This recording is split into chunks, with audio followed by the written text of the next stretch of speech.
Ayan, magandang araw mga ka-viewers, mga kapwa ko Pasigueño. Ngayon po ay may 12 Sangguniang Panlunsod regular session at nagsasalita na po si Majority Floor Leader Volta de los Santos. Ordinansa rin naman po na ipagbawal yung may ingay at tambutsyo. Napakarami na po natin naipasang batas. Pinagtataka ko po, pagpatungkol dito na isa publiko po ang kanilang sesyon, bakit po may mga ganitong reaksyon? Mr. Presiding Officer, dito po sa ating bulwagan, lahat po pinag-uusapan natin, nakalay po ngayon ito. Kaya nga po nag-viral yung aking pong remarks noong nakaraang linggo. Dahil alam po nilang lahat, dito po sa sanggunian na to, wala po tayong tinatago, lalo na po pagtungkol po sa pagpapasa ng pondo ng ating bayan, ng ating mahal na lungsod, Mr. Presiding Officer.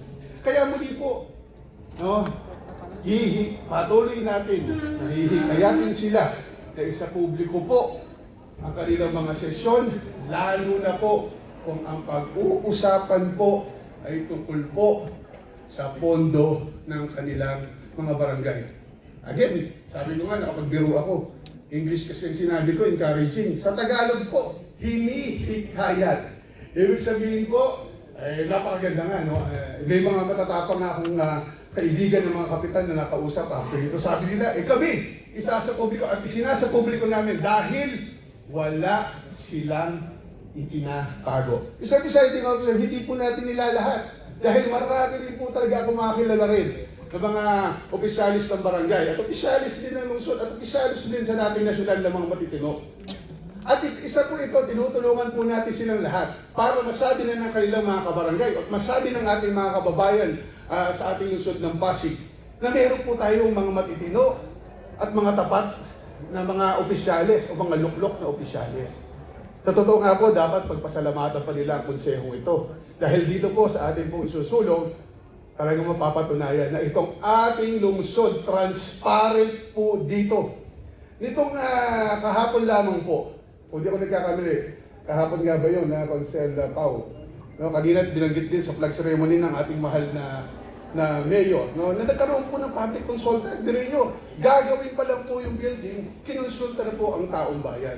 So, again po, gusto ko lang po na maganda, marinig ng taong bayan, lalo na kung ang pagkakagastusan, milyong-milyong piso para sa piyesta. Maganda malaman ng mga taong bayan, bakit ba milyon-milyon ang gagastusin natin sa piyesta? Malaman ng taong bayan, yung declogging na sinasabi ko po, dati simula pa nung ako yung naluklok po na konsehal, na minsan yung pondo sa declogging, yan ang nagiging source of corruption. Maganda po maipaliwanag nila at malaman ng mga tao kung totoo ba naglilinis sila ng kanilang mga drainage. Mawala po ang pagdududa. Ito po ay tulong natin. Hindi po, wala naman po kaming mapapala dito kung ito ay gagawin namin. Ang mas meron pong nakikinabang dito ay yung mga halal na opisyal sa mga barangay dito sa aming isusulong ni Konsehala Angelo. So Mr. Presiding Officer, gusto ko na rin pong banggitin. Meron din daw po nag-react doon sa inyo na banggit doon nakaraang linggo. Sabi ko nga sa kanila, alam nyo, hindi po tayo masasaktan kung hindi naman tayong hindi yung pinapatungkalan ng nabanggit ng ating mayor. At sa totoo po, sa buong bansa po dapat maganda sabihin, okay lang po ba, Mr. Presiding Officer, ay banggitin ko ulit. Dapat hindi lang dito sa lungsod ng Pasig, hindi lang sa mga barangay, pero sa kabuuan sa ating buong bansa, we should stop electing idiots in this government. Yung po, ay isang pagkalahatan po. At wala pong masama doon. Di ba? Dapat po talaga ang ating mga mailalal ay matitino. O sabihin na natin, sige, hindi na ganun katalino, pero may alam po sa batas. At kung wala man pong alam sa batas, maganda po, ito po ay pag-aralan natin. No? Lalo na po, kung tayo iniloklok, lalo na po sa ating mga konsehal, lalo na po sa ating mga kagawad na nasa barangay, iniloklok po tayo dito para po gumawa ng mga batas na panglokal, mga batas na pangbarangay. Alam niyo po, sabi nga po, di ba, ang justice nga daw po ay dapat po inilalaan at binibigay sa mga taong Mr. Presiding Officer, uulitin ko po, hindi po tayo mapipigilan dito mga remarks na ito, no? Na huwag ituloy yung ating pong ipapasa Actually, may FOI naman tayo dito. May FOI ordinance ka po tayo. Maganda, maisama to. Na we should encourage, no, lahat po ng mga pampublikong hearings po, no? Kaya nga public hearings eh. No? Sana po ay maging available ito, no, sa yung mga video, no, lalo na po kung kinakailangan po, no, para ito po ay prueba na talagang napag-usapan. Kasi minsan po, pag ginawa nga natin sa publiko ito, on record, nasa papel po, Mr. Presiding Officer, gusto ko rin pong banggitin, lalo na po kapag on record at may minutes po, sabi daw po sa batas, paalala lang po, hindi po dapat inaamyendahan, hindi binabago ang minutes, word for word dapat nandun. Bakit? Para pag ito ay binalikan ng taong bayan nakasulat dito kung ano yung napag-usapan at pagkasunduan. At napakaganda po kung meron po itong audio recording. At meron din po sana, mas maganda rin kung meron itong video recording para hindi na po natin ang kailangan pang magpaliwanag na magpaliwanag. No? Para po kapag may kailangan po, no, sabi na nga rin sa ating Freedom of Information Ordinance, kailangan po laging available po ang mga publikong dokumento. At kasama rin po dyan dapat ang ating mga minutes, kahit ito doon sa sanggunian. Alam ng ating napakagwapong sekretariat, no, na dapat kaya pinapipirmahan po sa atin ang mga minutes. No, bakit po? Dahil importante po nakapirma tayo dito miyembro ng konseho. Yan. Tatawa pati si Vice nakapirma doon, no? Ang ating pong mahal na Vice Mayor ay nakapirma doon. Bakit? Ibig sabihin kasi yun na napag-usapan, napagkasunduan ng ating konseho. Walang magpapalusot, walang hindi, walang tatanggi na ito po napag-usapan. Dahil naniniwala pa rin po ako, mula ng 11 sanggunian at ngayong 12 sanggunian, ang pinag-uusapan po natin ay para po sa ikabubuti ng ating mga mahal na Pasigueño at mahal na lungsod. Yun po, Mr. Presiding Officer, at maraming salamat po sa pagbibigay niyo po ng oras sa akin para po ito ay aking maipahagi. Maraming salamat din, Majority Floor Leader. Salamat sa iyong talumpati. I would also like to add just a little more information, for the benefit of not only our councilors but of course the listening public as well. Our government is going through a different phase in its history, and it is up to us to define what our future will hold. Here in the city of Pasig, we have already started reforming our local government, and it should not stop within the four corners of our city hall. We have to start implementing real transparency, accountability, all the way down to the barangay levels as well. Why? So umpisa pa lang, sinasabi ko na, ang frontliners ng mga public servants natin ay ang mga barangay. Pero kung hindi natin maitutulak at hindi maniniwala ang ating mga barangay captains, mga barangay kagawad, na tunay ang ginagawa natin pagbabago dito sa ating lungsod, at sila ay exempted sa pagbabago, they do not belong in this city as leaders. And I think it's high time that our people, the people of Pasig, will make a choice to start choosing better public leaders. Especially those public leaders that think that they own their barangays, that the barangay budget belongs to them. These are public coffers. This money belongs to the people of Pasig, not the barangay officials. And I want that stated loud and clear. And a stern warning to our barangay officials, lalo na yung mga bato-bato sa langit, tamaan na magalit. Subukan nyo kami ngayon. This council means business. Pag merong mag-complain sa inyong ginagawang pagnanakaw sa barangay, ipakukulong namin kayo. And I mean it. Habang nandito po kami sa City Hall na ito, babaguhin natin ang pagpapatakbo. Ipapakita natin na kailangan po natin magkaroon ng malinis na pamahalaan. Kawawa ang bayan natin. Ngayon kung gusto nyo gawin sarili nyo ang pondo ninyo, maghanda kayo kasi sasagot kayo sa batas. It is the policy. Kung hindi nyo naiintindihan, hindi po imbento ng ating lokal na council ito. It is the policy of our government. Full disclosure policy by the DILG, no less. And I will read. The Barangay Full Disclosure Policy in the Philippines is a Department of Interior and Local Government mandate requiring barangays to publicly post financial documents like their budget, their income and expenditure reports. Hindi po namin gawa-gawain ito. So paano nyo sasabihin na kailangan may privacy? Covered kayo ng data privacy? Kalokohan po ito. Huwag nyo pong gawing mangmang ang tao. Huwag nyo gawing mangmang ang mga literato natin dito sa ating lungsod. Dahil hindi po kami papayag. It's too much and it's been going on too long. We have to start changing things and we will do it. We are serious. Gagawin po natin sa pamamagitan ng pagsusunod sa batas. Wala pong labis, wala pong kulang. So with that, Majority Floor Leader, I would like to congratulate you on your quest to push for transparency at the barangay level. It is indeed high time.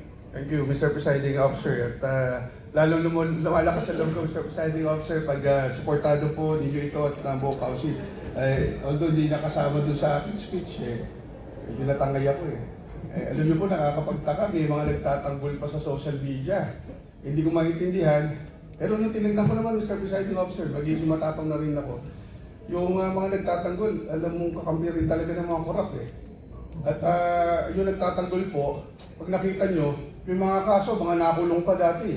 Kaya hindi ako magtataka na talagang kakampihan po yung mga wala sa ayos. Gusto kong nabanggitin yung laging narinig ko Anak ng kabayo naman. Alam naman natin. alam naman natin kung sino nagsasabi ng tama at ng mali. Kakalungkot, Mr. Presiding Officer, kinakampihan pa po. Pasensya na po, Mr. Presiding Officer. Sama na natin sa dasal. Yes, Mr. Presiding Officer, with that note, Mr. Presiding Officer, I would like to move that we refer my speech, Mr. Presiding Officer, to the Committee on Blue Ribbon and also to the Committee on Laws, Rules, and Internal Government. Refer to the committees on public accountability and laws, rules, and government. Thank you, Mr. Presiding Officer. Mr. Presiding Officer, I'd ask that we proceed to the calendar of business. Your Honor. Yes, the Secretary is elected to please the items of first reading.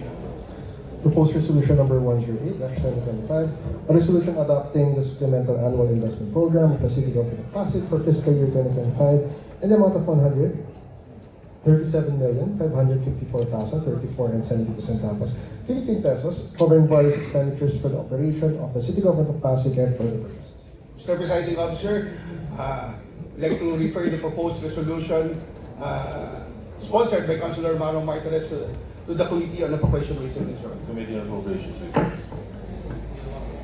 Proposed resolution number 109-2025, a resolution adopting Pasig City Development Council resolution number 2025-03 entitled a resolution amending the list of priority programs, projects, and activities to be funded out of the 20% Community Development Fund for FY 2025 and for the purposes. Mr. Presiding Officer, may we refer this proposed resolution authored by Councilor Mario Martinez and supported by the entire Council to the Committee on Appropriation, Ways and Means. The Committee on Appropriations, Ways and Means. Proposed resolution number 110-2025, a resolution adopting Pasig City Development Council resolution number 2025-05 entitled resolution amending the list of priority programs, projects, and activities to be funded out of the 20% Community Development Fund for FY 2026 and for the purposes. Mr. Presiding Officer, we refer this proposed resolution again sponsored by Councilor Mario Martinez and supported by the entire Council to the Committee on Appropriation, Ways and Means. Committee on Appropriations, Ways and Means. Proposed resolution number 111-2025, a resolution adopting the City Development Council resolution number 2025-06 entitled a resolution amending the annual investment program for CY 2026 of the City Government of Pasig and recommending its adoption by the Assembly of Pangulunsod and for the purposes. Mr. Presiding Officer, we refer this proposed resolution to the Committee on Appropriation, Ways and Means. The Committee on Appropriations, Ways and Means. Proposed resolution number 112-2025, a resolution authorizing the Honorable City Mayor Victor Marayes and Soto to enter into and sign a memorandum of agreement between the City Government of Pasig and the Department of Energy regarding the solar solutions for government energy efficiency and renewable energy in public buildings program and for the purposes. Mr. Presiding Officer, we refer this proposed resolution introduced by Councilor Ryan Enriquez to the Committee on Technology and Energy. To the Committees on Technology.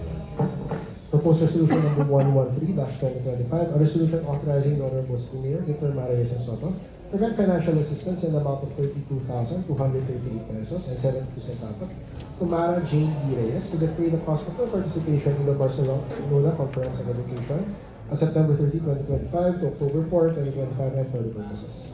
Mr. Presiding Officer, we refer this proposed resolution introduced by the entire Council to the Committee on Education, concurrently to the Committee on Appropriations, and made the latter committee with the lead committee, Your Honor. To the Committees on Education and Appropriations. Proposed resolution number 114-2025, a resolution authorizing the Honorable City Mayor Victor Marreyes and Soto to grant financial assistance in the amount of 20,000 pesos to Mr. Nelson Neil de la Cruz Cortez to have the cost of further participation in the activities of the Mr. Supreme Death International 2025 pageant to be held from October 16 to November 13, 2025 in Bangkok and Nonthaburi Province, Thailand, and for the purposes. Presiding Officer, we refer this proposed resolution to the Committee on Social Services concurrently to the Committee on Appropriation Reasons. To the Committees on Social Services, Social Services and Appropriations. Appropriations. Proposed resolution number 115-2025, a resolution authorizing the Honorable City Mayor Victor Marreyes and Soto to grant financial assistance in the amount of 86,200 pesos to Ms. Chanel Jem Alcala and Mr. Kian Carlos Abuelo to defray the cost of their participation in the National Training Camp for Wrestling from September 22 to 2025 to October 17, 2025 in Tagaytay City and Army Gym, Taguig City, and for the purposes. The Presiding Officer, we refer this proposed resolution to the Committee on Youth Development as the primary committee concurrently to the Committee on Appropriation Reasons. To the Committees on Youth and Appropriations. Proposed resolution number 68-2025, a resolution authorizing the Honorable City Mayor Victor Marreyes and Soto to enter into and sign a memorandum of agreement between the Cooperative Development Authority and the City Government of Pasig for the development of cooperatives within the City Government of Pasig and for the purposes. Akala ko nawala, nakaluhod lang pala. Mr. Presiding Officer, the Chair on Cooperatives, Councilor Pao Santiago, wishes to be recognized. The Honorable Paul Santiago is recognized. First Committee report. Essentially po, Mr. Presiding Officer. Mr. Presiding Officer, please allow me to just report po yung summary or yung mga salient points po ng committee hearing. Thank you very much, Mr. Presiding Officer. Mr. Presiding Officer, this proposed resolution seeks to formally establish a partnership between the City Government of Pasig and the Cooperative Development Authority, CDA, through this Memorandum of Agreement. Attorney Leah Banagihan of CDA emphasizes the inclusion of mediation mechanism in the MOA as an essential tool in the amicable resolution of disputes among cooperatives. Mr. Pedro Defensor Jr. of CDA NCREO supported the statements of Attorney Leah. He said that the mediation mechanism promotes the creation of a pool of trained mediators, particularly in the proposed Pasig's own reconciliation and mediation unit, which will be the first of its kind here in Metro Manila. He further discussed that apart from mediation, the MOA covers capacity building also for cooperative officers and members, the establishment of a mediation hub, financial assistance to cooperatives, and continued technical collaboration between cooperatives and CDA. Councilor Angelo De Leon commended the partnership between CDA and the LGU of Pasig City through the help of the City Development Office. She emphasized the need for awareness and education of cooperatives aspects. She suggested the need for active promotion of the importance of establishing cooperatives in different sectors, particularly among freelancers and work-from-home employees. Furthermore, introduce the concept of cooperatives to the community through barangay-level coordination. The chairperson agreed to the said suggestions. He stressed the need for the creation of new cooperatives, particularly for the TODA and the youth sector. Mr. Nathaniel Kadampo, representative of CDO, shared that they started to coordinate with 8 barangays of Pasig City, especially those without established cooperatives pa po. Attorney Isabel Santosildes of Office of the City Mayor confirmed that prior to the MOA, the partnership between the CDO and CDA was effective and successful. Formalizing the agreement through a MOA enhances the sustainability of the programs and the partnership. She also explained that the PRODO have already been institutionalized because the budget for the programs has already been integrated into the latter's annual investment plan and the executive budget. Recommendations: after due deliberation, the Committee on Cooperatives favors the approval of proposed resolution number 68 series of 2025. Hence, the committee recommends that the Sangguniang adopt proposed resolution number 68 2025 and authorize the Honorable City Mayor Soto to sign the MOA with CDA as attached. Yun lang po ang aking report, Mr. Presiding Officer. Okay, thank you for that report. Yes, Mr. Presiding Officer, I move that we open the period of interpolation and also its termination if there's no more question from the Any body. questions from the body? Any objections to the motion? Hearing none, same is approved. Mr. Presiding Officer, I move that we open the period of amendment. Any amendments? Mr. Presiding Officer, I humbly ask the author if we may include the entire council as co-sponsor of this proposed resolution. What does the sponsor say? Yes po, tayo po ay sumusuporta na makasama po ang lahat po ng ating mga kasama sa sanggunian para po sa co-author po, Mr. Presiding Officer. There's a motion to include all members as co-authors of the measure. Do we hear a second? Any objections? Hearing none, amendment is adopted. Maraming salamat po. Mr. Presiding Officer, with no more amendment, I move that we close the period of amendment. Okay, hear a second. Any objections? Hearing none, same is approved. Maraming salamat po, Mr. Presiding Officer. Mr. Presiding Officer, I move for the approval of proposed resolution number 68, 2025 on its second and final reading. Okay, there's a motion to approve proposed resolution number 68, series 2025 on its second and final reading. Any objections? Hearing none, proposed resolution 68 is approved. Maraming salamat po. Thank you. Next, proposed ordinances in second reading, please. Proposed ordinance number 38-2025, an ordinance authorizing the Pasig City Mayor, Honorable Victor Marez and Soto, to release the amount of 21,140,000 pesos for the acquisition of a parcel of land owned by Maria Elena D. Marcelo Cruz, married to Edgardo Cruz, and Maria Emelita D. Marcelo, single, with an area of 604 square meters, more or less described under Transfer Certificate of Title number PT-106471, 011-PT-106471, located at Incarucha Avenue, Barangay San Nicolas, Pasig City, for the construction of Inclusive Learning Resource Center of learners with disabilities, alternative learning system, school, building, and other educational facilities. Mr. Presiding Officer, the Chair on Committee on Land Use, Councilor Kiko Rusya, wishes to recognize. As the Honorable Kiko Rusya is recognized, first committee report. Maraming salamat, Mr. Presiding Officer and Majority Floor Leader. Allow me to read the detailed committee report for proposed ordinance 38-2025. Please proceed. Attorney Malu Martin of the LMRO has verified that the signed appraisal committee report recommended a value of 30,200,000 pesos, equivalent to 50,000 pesos per square meter. Subsequent negotiations between the landowner and the city government resulted in an agreed sum of 21,140,000 or 35,000 per square meter. The final negotiated price is lower than the initial recommended appraised value. Notably, both the city and the landowner, with full awareness and mutual consent, agreed to the adjusted amount. Therefore, the amount reflected in draft ordinance, 21,140,000 or 35,000 per square meter, accurately represents the negotiated price. The committee affirmed that the Independent City Appraisal Committee is responsible for determining and evaluating payments for land acquisition or just compensation in accordance with the requisite legal consideration. The Appraisal Committee is composed of the following officials: City Administrator Jeronimo U. Manzanero, City Assessor Robert D. Mina, City Treasurer Marita A. Calyay, City Legal Officer Attorney Josefine C. Lati Baguisan, City Engineer Arta Ceres V. Jeronimo, City Budget Officer Maria Teresa B. Hernandez, and the City Planning and Development Officer Priscilla B. Mejiliano, and duly signed and approved by the local Chief Executive, Mayor Vico Soto. The chairperson, myself, stated that, as previously noted, the local Chief Executive and relevant executive departments are consulted during the pre-assessment phase of each property. Discrepancies between the appraisal report and the presented price may arise due to the local Chief Executive's effort to negotiate terms that are most advantageous to the city. Attorney Malu Martin added that the city mayor considers both appraised value and the availability of funds for each acquisition, emphasizing that every negotiated price remains just and fair. Hence, with all the verification, Councilor Eric Gonzalez moved to recommend and pass this proposed ordinance number 38-2025, and was seconded by the chairman for this approval today, our regular session. That's all, Mr. Presiding Officer. Hey, thank you for that report. Mr. Presiding Officer, I move that we open the period of interpolation and also its termination if there's no more questions from the body. Any objections? Hearing none, period of interpellation is closed.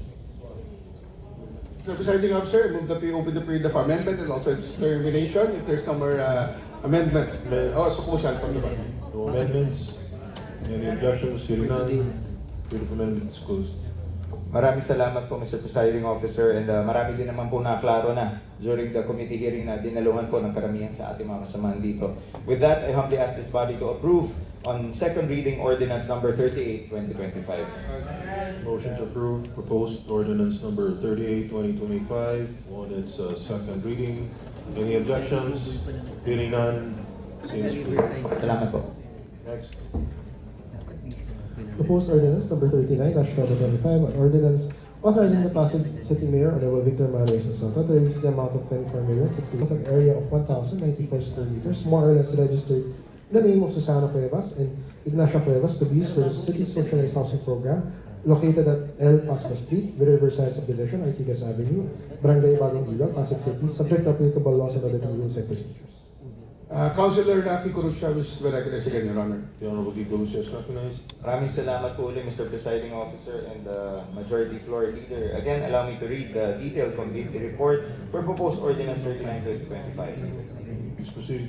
Attorney Malu of the LMRO clarified that the proposed ordinance 39-2025 involves the net amount of 21,880,000, while the gross amount per the appraisal report is 24,068,000. Councilor De Los Santos moved to amend the draft to reflect the gross amount of 24,068,000 as the amount to be released by the city government of Pasig, replacing the 24,068,000 payment is for land acquisition, with the landowner responsible for all applicable fees and taxes. Councilor Senogat recommended that the committee provide copies of pertinent documents, including appraisal reports and negotiation minutes, prior to future hearings. This would afford the City Council members to have sufficient time to review and comprehend legislative measures ensuring legality and alignment with their intended purpose. Without further clarifications and amendments, Councilor Paul Roman Santiago moved to recommend the passage of Ordinance 39-2025, seconded by the committee on its second reading today, our regular session. That's all, Mr. Presiding Officer. Thank you. Mr. Presiding Officer, move that we open the period of calculation. And I think the gentleman from Barangay Santa Lucia, Honorable Buboy Agustin, used to be recognized. Yes, what is the question of the gentleman from Santa Lucia? Magandang umaga, Mr. Presiding Officer. I just noticed the address of the doon sa property, no, to be used for city socialized housing program located in El Pasco Street, Riverside Subdivision, Ortigas Avenue, Barangay Bagong Ilog. Wala pong Ortigas sa Barangay Bagong Ilog, Mr. Presiding Officer. So, nalilito lang ako, saan yan located? And the So, proposed. I hope that was able to answer po regarding sa katanungan po ng ating mahal na konsyal. Maraming salamat. Councilor Agustin. Just in case na medyo may pagbabago, I would like to request na lagyan ng coordinates yung ating para we can get the exact location ng Mr. Presiding Officer. Yes, can the gentleman respond? Duly noted, Mr. Presiding Officer, we will provide those details po at nabanggit din naman po dun sa nahuling committee hearing na yung mga karagdagang dokumento na hinihiling ng ating mga kasamahan po ay ipro-provide po sa mga susunod na tatawag po natin. Okay, any other question?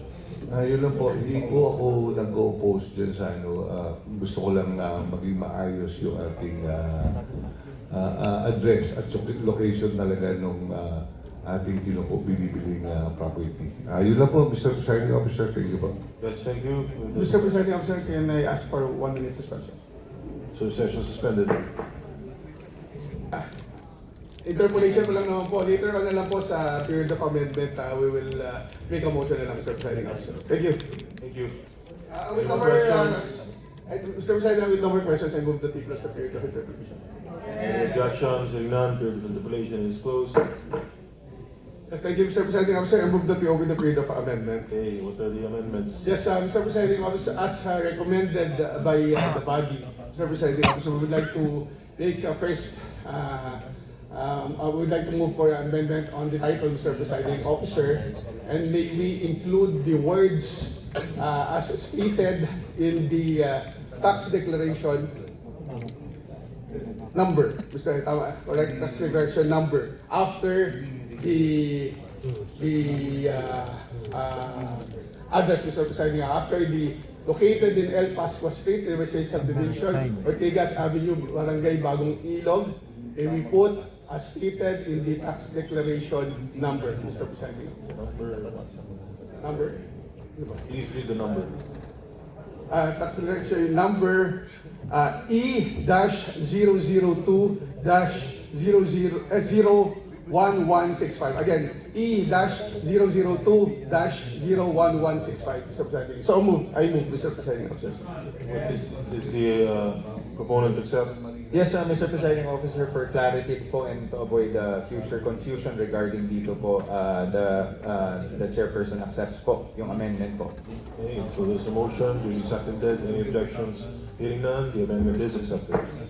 Mr. Presiding Officer, I would like also to move that we amend the fourth whereas...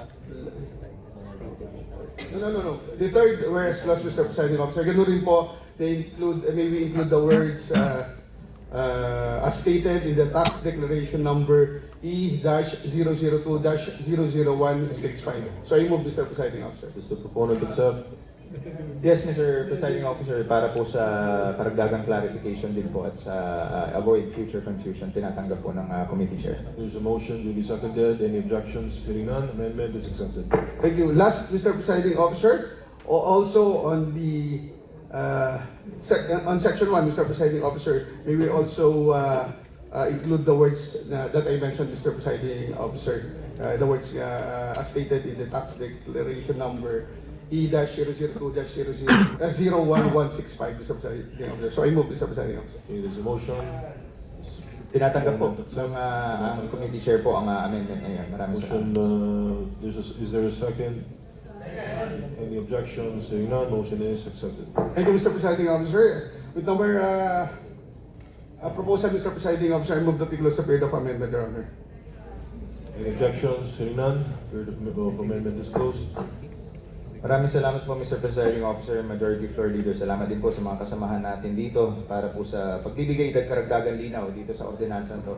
Wala na pong karagdagang katanungan o amendments. Hinihiling po ng inyong lingkod na maipasa for second reading Ordinance number 39, Series of 2025. There's a motion to approve proposed ordinance number 39, series 2025, on its second reading. Any objections?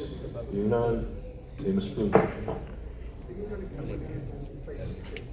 Proposed ordinance number 41-2025, an ordinance authorizing the Honorable City Mayor Victor Mares and Soto to release the amount of 93,650,000 pesos as payment of land acquisition for a parcel of land described in transfer certificate of title number 346120, consisting of an area of 1,873 square meters, registered in the name of Visitacion V. Herbacio, married to Froilan Herbacio, to be used for the city's socialized housing project located at 8 F. Manalo Street, Barangay Malino, Pasig City, and to enter into and sign a corresponding deed of absolute sale made between the city government of Pasig and the heirs of the landowner, namely Paulo Abraham V. Herbacio, Juan Gerardo V. Herbacio, Maria Lourdes Stevens, and Jose Florilan V. Herbacio, Jr., subject to applicable laws and other rules and procedures.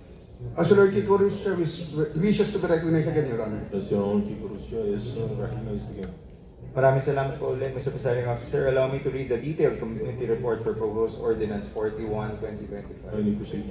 In reference to Proposed Ordinance 41-2025, Councilor Volta motion to address and certify that the use of just compensation in Ordinance 4 Series of 2025 instead of payment of land acquisition was a typographical error or oversight, thereby ensuring that no prior funds have been released or utilized under just compensation. Attorney Malu Martin clarified that just compensation is a standard legal term denoting equitable payment as mandated by law. She emphasized that the committee should not misconstrue or should avoid misconstruing its meaning. Attorney Malu Martin affirmed that legally, whether the case involves inverse condemnation or converse condemnation, just compensation is the legally established term. In the interest of clarity and to preclude future ambiguity, Councilor Volta proposed the utilization of just compensation for instances of inverse condemnation and payment for land acquisition for converse condemnation, a proposition duly seconded by the committee. Moreover, the Majority Floor Leader reminded the August body to exercise due diligence in order to obviate future confusion regarding the application of just compensation in any case of condemnation. He reiterated that this term is legally established, thereby emphasizing the lawful nature of payment. Councilor Paul Senogat raised a pertinent question regarding how these measures truly serve justice for the landowners involved. In response, Attorney Malu Martin affirmed that providing just compensation is a form of justice for landowners based on her department's prior interviews with them. Loss computation is case-specific, dependent on fund availability. Claimants long deprived of just compensation are grateful to the current administration for finally addressing their unresolved claims. As added, once ownership requirements are met, just compensation will promptly commence. The local chief executive has diligently negotiated payment amounts. If owners deem the city's offer unjust, they may seek legal recourse. Similarly, the city may litigate property acquisition if necessary and with justifiable reasons. Lastly, Attorney Martin emphasized that the executive and the city council's collaboration, all measures undergo due process, serving Pasigueños' interest while upholding justice, transparency, and good governance. On the verification of the payment of acquisition of the Herbacio property, the landowner confirmed and agreed to the appraisal recommended amount of 93,650,000. With all discussions, verification, and clarifications, Councilor Volta recommended approval of proposed ordinance number 41/2025 and was duly seconded by the committee for its second reading today, our regular session. That's all, Mr. Presiding Officer. Okay, thank you for your report. Mr. Presiding Officer, I move that we open the period of interpolation and also its termination if there's no more questions from the body. Any questions? Any objections? If none, same is approved. Yes, Mr. Presiding Officer, I move that we open the period of amendment and also its termination kung wala na rin po proposal from the body. Any amendments?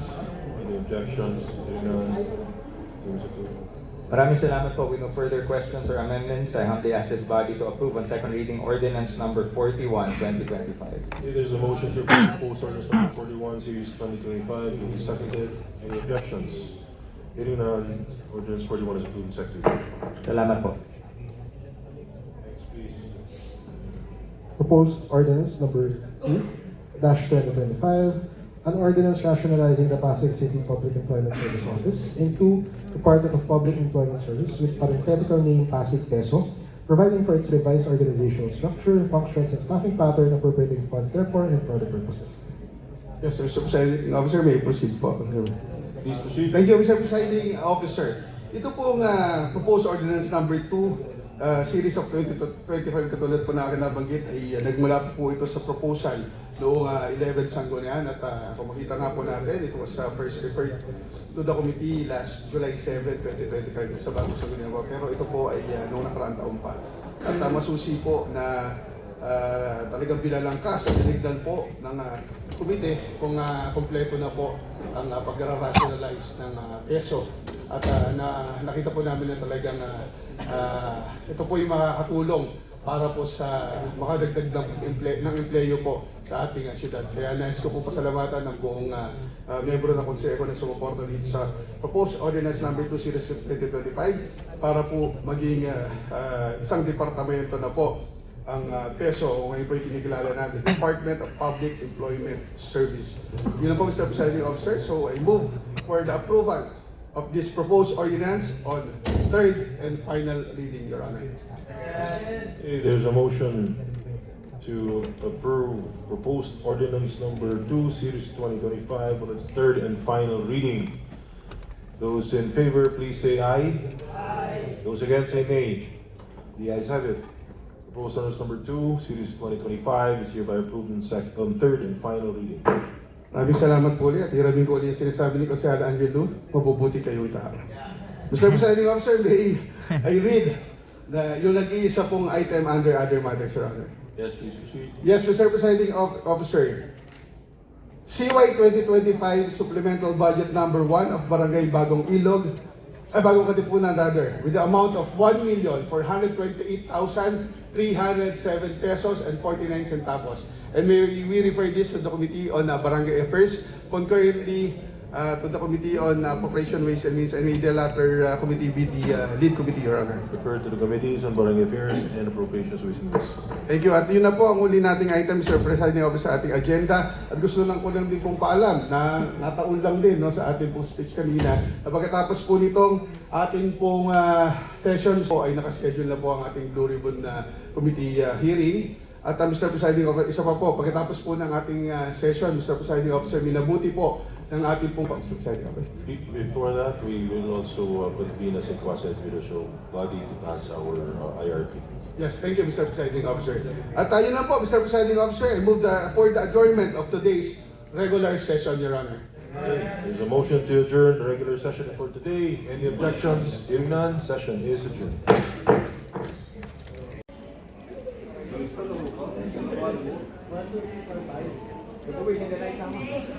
ng RA 7116.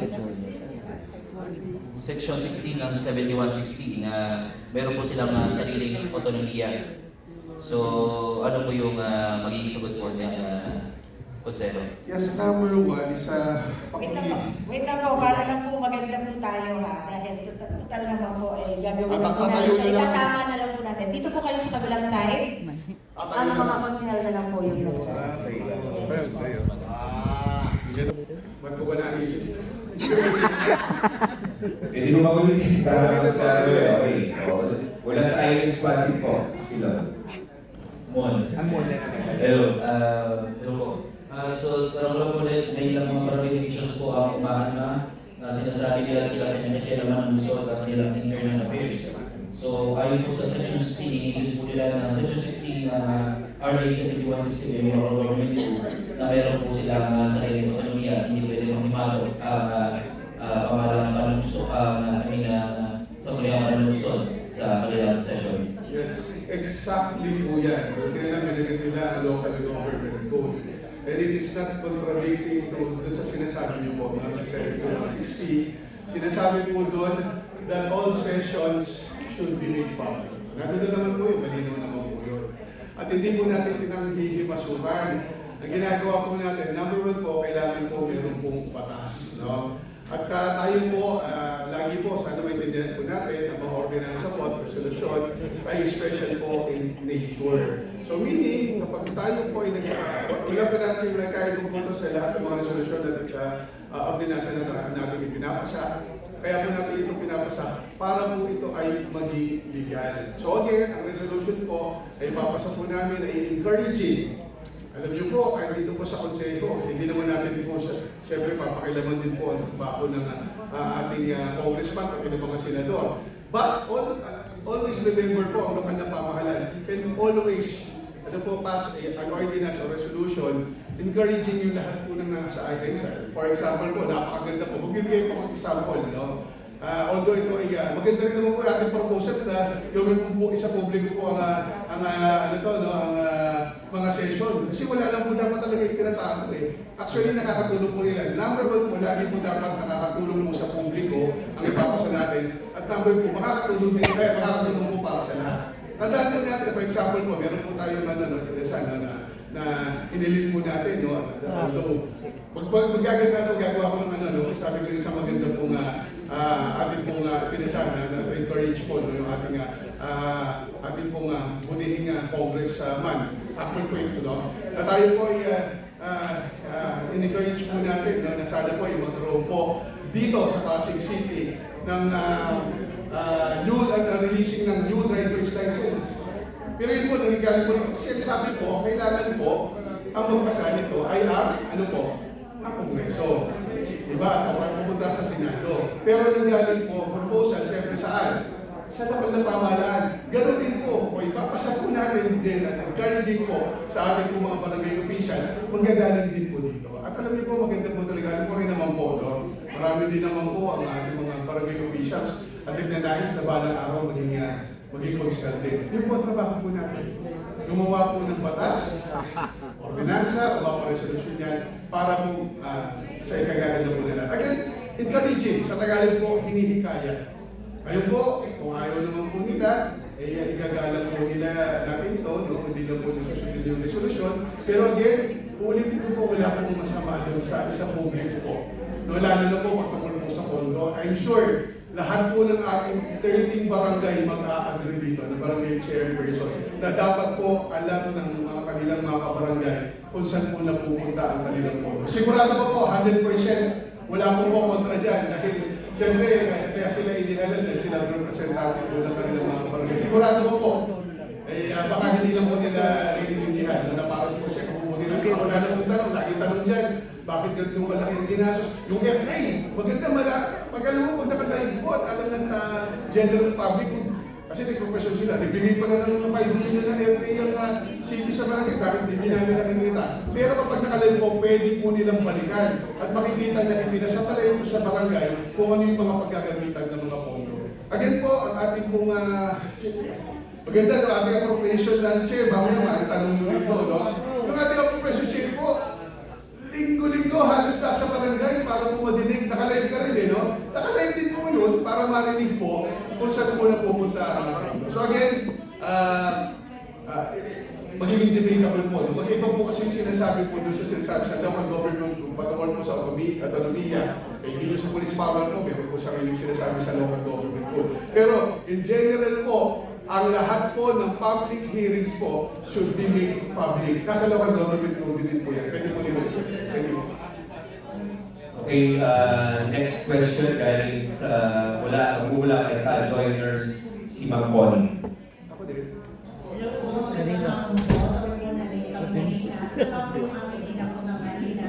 May tatanong na po ako yung Ordinance 39, Series of 2025 na naka-accusation po ng lahat. Para saan po ba yung in-advance po? Wala ang ating chair ng ano, no? Pero sino ba ang co-chair? Nawala yata si Ryan Enriquez. Ryan? Next time na lang. Ayos na, no? So, Di bali, next time na lang. hindi ko alam kung ano, pero Yung binili kasi. po ng mga lupa, yung karamihan po ng mga lupa po na ina-acquire po ay minsan po para po sa housing, yung iba naman po para sa ibang gamit, yung isa po para po sa ALS, no? Yan po yung yan po yung pagtatayuan po ng center para po sa ALS. Okay. Sorry, pasensya na po. Maganda sa dito. Matanong po natin. Hindi pa sila sanay. Kaya nag-alis sa po. Pero pa po ba? Okay, Kausi, may tanong naman tayo kay mula sa Kabarangay News Pasig, no, kay sa ating Blue Ribbon Committee kay Ma'am Ikaw Angela. na, Angelo at Angelo. May have the floor. Natakas na sana. Yes, good morning. Good morning po sa inyo. Good morning. Good morning, Councilor Angelo. Since alam naman po ng mga tao ngayon, ng mga kabarangay natin dito sa Pasig, no, na kayo na yung chair ng Blue Ribbon Committee. Alam niyo, marami yung nagtatanong kasi ng mga Pasigenyo, yung natatakot para doon sa kanilang mga barangay officials na gusto nila i-complain. Paano mo at ano mo ang mga pamamaraan? Pwede mo ba ito na anonymous o pag nagtanong sila, kapag nag-complain sila, hindi mo ba malalaman? Kasi di ba ko talaga nag-worry eh. Personally. Ano yung dapat po nilang gawin para yung mga tiwalik na barangay officials ay may sumbong ng ating mga kabarangay na Pasigenyo? Thank you. Actually, dalawa yung proseso natin. Unang-una meron tayo talaga sa USAP, yung unayan sa Pasig. Yun po talaga, kahit sino po ay pwede niyong i-reklamo, lalo na kung nasa government, sa LGU natin or sa barangay. Kung hindi man at ang pakiramdam nila ay mas grabe ang kailangan nilang intervention at ito yung gusto nilang iakyat sa Blue Ribbon Committee. Ang dating nagiging sistema ay lumalapit sila sa mga konsihal na kung saan doon yung kung anong distrito yung kino-complain nila na barangay official or government, any government officials elected nasa Blue Ribbon. Yun yung dating kalakala na nagagawa. Kaya nung kami po ay umupo bilang bagong chairperson ng Blue Ribbon Committee, minabuti namin na ang dapat kong sumbungan talaga ng aming constituents ay direkta muna sa sekretariat.